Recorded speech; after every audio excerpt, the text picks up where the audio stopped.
Elizabeth Taylor is associated with the 8 marriages she had throughout her life. Regardless of how those unions ended, one thing is for certain: she never gave up on love during her lifetime. Here's what you need to know about Taylor's 8 marriages. Conrad Nicky Hilton Jr. Elizabeth Taylor's wedding to Hilton Hotel heir Conrad Nicky Hilton Jr. started out as a fairy tale, and it ended in dismay. This was Taylor's shortest marriage, lasting less than a year. She was still a teenager and filed for divorce just 8 months later. Taylor and Hilton met at Los Angeles' Mocambo nightclub in October 1949, and they wed after 8 months on May 6, 1950, with 600 of their closest friends in attendance. However, their marriage turned sour shortly after. On their months-long honeymoon, the couple was constantly fighting. Hilton was dependent on substances and alcohol, and according to reports, this caused increasingly abusive behavior and ultimately led to his death in 1969. After his passing, his stepmother, Zsa Garber, reported having had an affair with him in 1944. Michael Wilding. Less than a year after her divorce from Conrad Hilton, Elizabeth Taylor tied the knot for a second time. This time, she married British actor Michael Wilding, who was 20 years her senior. Together, they had 2 sons, Michael, born in 1953, and Christopher, born in 1955. According to Taylor, Wilding was a wonderful father, but the two ultimately went their separate ways in January 1957 after 5 years of marriage. Mike Todd. Taylor once stated she had 2 great loves in her life, one of them movie producer Mike Todd. This marriage was the 3rd for both her and Todd, and it was a happy one. Together, they had a daughter, Elizabeth Frances. Close friends of Liz said that during her marriage to Todd, she was the happiest she had ever been. Tragedy struck on March 22, 1958, when Todd's private plane crashed in New Mexico. Taylor was supposed to be traveling with him, but she'd backed out because she had a cold. Taylor's grief was unimaginable. She later recalled that all she could do upon hearing the news of her husband's death was to scream, "No, no, no, no, not Mike, not Mike. Dear God, please not Mike." Eddie Fisher. Elizabeth Taylor's 4th marriage was to Eddie Fisher, which caused quite the scandal in Hollywood.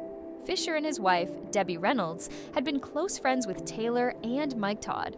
In fact, the couples were so close that when Taylor married Todd, Reynolds was Liz's matron of honor, while Fisher was Todd's best man. A month after the plane crash that killed Todd, Fisher separated from Reynolds so he could be with Taylor. The press vilified the pair. Taylor was labeled a homewrecker, with Reynolds called a victim of her antics. While Taylor's acting career thrived as a result of the scandal, Fisher's singing career was never able to recover. Nonetheless, Fisher and Reynolds finalized their divorce in 1959 so he could marry Taylor. The couple was married for 5 years, but they divorced after Taylor started an affair with Richard Burton. Richard Burton. Elizabeth Taylor was twice married to Richard Burton, who was often described as the love of her life. Both stars were married when they started an affair on the set of Cleopatra. According to Taylor, she fell in love with Burton the moment she saw him on set and had loved him ever since. Their relationship consisted of irresistible chemistry, vicious fights, and a luxurious lifestyle, and the romance drew major attention. The world was obsessed with the pair. In fact, when John Glenn orbited the Earth in February 1962, some papers chose to feature stories about Burton and Taylor instead. 9 days after Taylor divorced Eddie Fisher, she and Burton were married for the first time. The two fought so much that they earned the nickname the Battling Burtons, and they filed for their first divorce in June 1974. They remarried in October of the following year, but once again divorced, this time in July 1976. However, they remained in contact until Burton's death in 1984, with Taylor claiming she was still in love with him until the day he died. John Warner. In 1976, Elizabeth Taylor married politician John Warner. They had a whirlwind romance and were wed within 5 months of their first date. However, Taylor later went on to say, "After Richard, the men in my life were just there to hold the coat, to open the door. All the men after Richard were really just company." Soon after their wedding, Warner set his eyes on an open Senate seat. Taylor, whose star power drew huge crowds, helped her new husband campaign. However, when Warner was elected, Taylor recalled feeling extremely alone. In her 1987 memoir, she wrote, "I don't think I've ever been so alone in my life as when I was Mrs. Senator." While she didn't blame Warner for his devotion to public life, the pair would go on to divorce in 1982. Larry Fortensky. Elizabeth Taylor's final marriage to Larry Fortensky was her most low-key and anonymous one. Prior to his union with Taylor, Fortensky was an unknown construction worker. The two met at the Betty Ford Clinic, a rehab clinic that they both spent time in.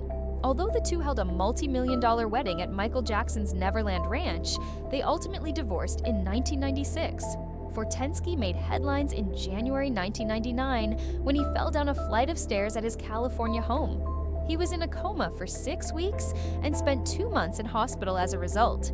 While divorced, Fortensky and Taylor remained friends for the rest of the actress's life. They were in contact until her death in 2011.